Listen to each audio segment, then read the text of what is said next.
teman-teman, selamat datang dalam video pembelajaran. Pada kesempatan kali ini, saya akan membahas materi mengenai manajemen peserta didik serta manajemen sarana dan prasarana dalam pendidikan. Materi ini penting untuk dipahami karena pengelolaan peserta didik yang baik serta sarana dan prasarana yang memadai dapat mendukung terciptanya proses pembelajaran yang efektif dan terarah. Melalui video ini, kita akan memahami pengertian, tujuan, serta bagaimana pengelolaan peserta didik dan sarana prasarana diterapkan dalam lingkungan PENDEDIKAN. Manajemen peserta didik merupakan salah satu bagian penting dalam pengelolaan pendidikan di sekolah. Manajemen peserta didik adalah proses pengelolaan yang meliputi kegiatan perencanaan, perorganisasian, pelaksanaan, serta pengawasan terhadap segala aktivitas yang berkaitan dengan peserta didik. Pengelolaan ini dilakukan sejak peserta didik mulai masuk atau diterima di sekolah, selama mengikuti proses pembelajaran hingga mereka menyelesaikan pendidikan atau lulus dari sekolah.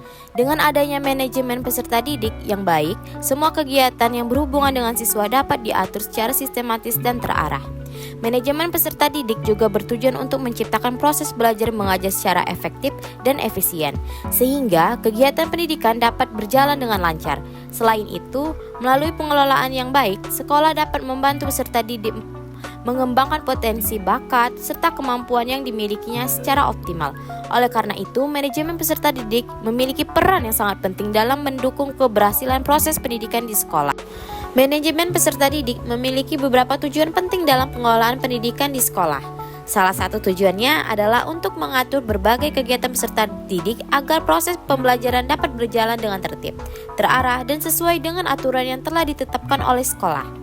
Dengan adanya pengelolaan yang baik, kegiatan siswa di sekolah dapat berlangsung secara lebih terorganisir dan tidak mengganggu proses belajar mengajar. Selain itu, manajemen peserta didik bertujuan untuk mengembangkan potensi yang dimiliki oleh siswa, baik dalam bidang akademik maupun non-akademik. Pengembangan ini dapat dilakukan melalui kegiatan pembelajaran di kelas, kegiatan ekstrakurikuler, serta berbagai program yang mendukung bakat dan minat siswa. Tujuan lainnya adalah untuk membentuk karakter serta menanamkan sikap disiplin kepada peserta didik melalui berbagai kegiatan sekolah dan aturan yang telah ditetapkan.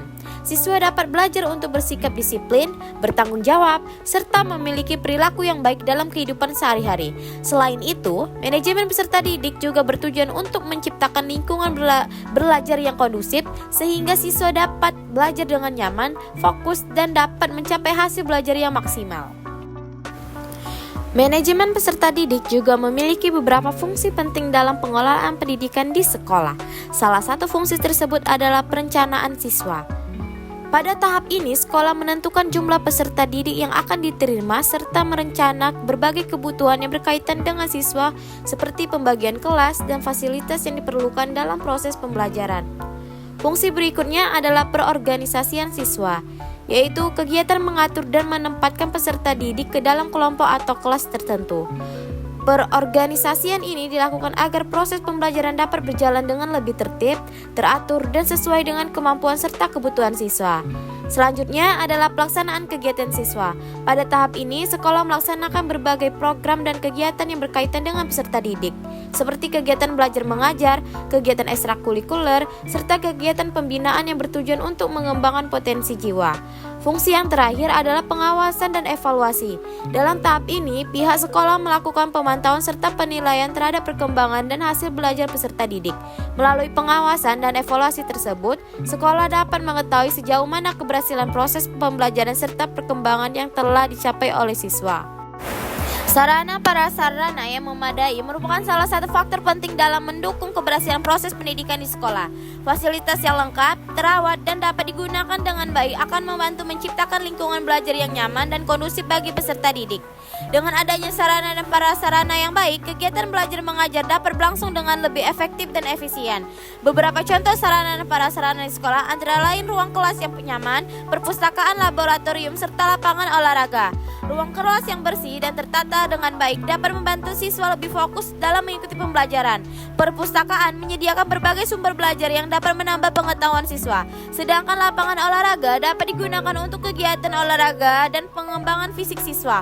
Oleh karena itu, pengelolaan sarana dan prasarana yang baik sangat penting agar seluruh fasilitas sekolah dapat dimanfaatkan secara optimal untuk menunjang proses pendidikan serta meningkatkan kualitas pembelajaran bagi peserta didik.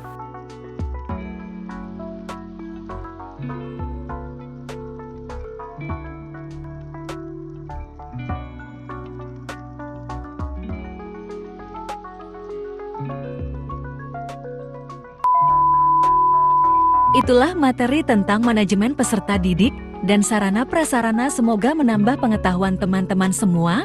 Jangan lupa isi Google Form untuk menguji pengetahuan teman-teman semua. Terima kasih.